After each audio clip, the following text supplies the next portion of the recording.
গেল মৌসুমে আলুতে ব্যাপক লোকসানের পর এবার আগাম আলু চাষে আশায় বুক বেঁধেছিল চাষিরা।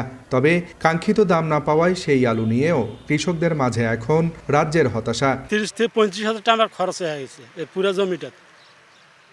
অত টাকায় তো আমাদের হবে না। ব্যাপারীরা ওরা জমিতে আসে না, আমরা নিজে তুলি, নিজে দিয়ে এসে আমার মন মতন টাকা দেয়। বাজার মূল্য কত তা আগাম আমরা জানতে পারি না। ঢাকা, চট্টগ্রাম, রাজ্যে আমরা বিভিন্ন জায়গায় সিলেট আলু নিচ্ছে না, আমাদের দেওয়ার মতো জায়গা নেই। গত মৌসুমের শুরুতে বিভাগের 116টি হিমাগারে আলু সংরক্ষণ করা হয়েছিল 11,10,000 মেট্রিক টন। মৌসুমের শেষে ডিসেম্বর মাসেও যার মজুত ছিল প্রায় 2 লাখ মেট্রিক টন। কৃষকরা হিমাগার থেকে আলু বের না করায় বাধ্য হয়ে 2 থেকে 3 টাকা কেজিতে বিক্রি করছেন মালিকরা। 2 থেকে 3 টাকা, 3.5 টাকা কেজিতে কম বেশি বিভিন্ন জাতের আলু আছে, এই আলুগুলো আমরা বিক্রি করতেছি।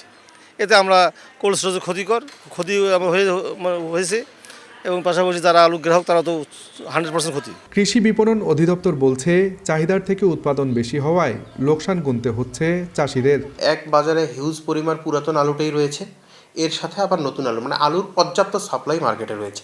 এই সাপ্লাইটা নতুন এবং পুরাতন আলু মিলে আমার যে সাপ্লাইটা বেশি হওয়ার কারণে মার্কেটে একটু হচ্ছে প্রাইস ফল করছে। চলতি মৌসুমে রংপুর অঞ্চলে 1,06,000 হেক্টর জমিতে আলুর উৎপাদন লক্ষ্যমাত্রা ধরা হয়েছে 20,25,000 মেট্রিক টন।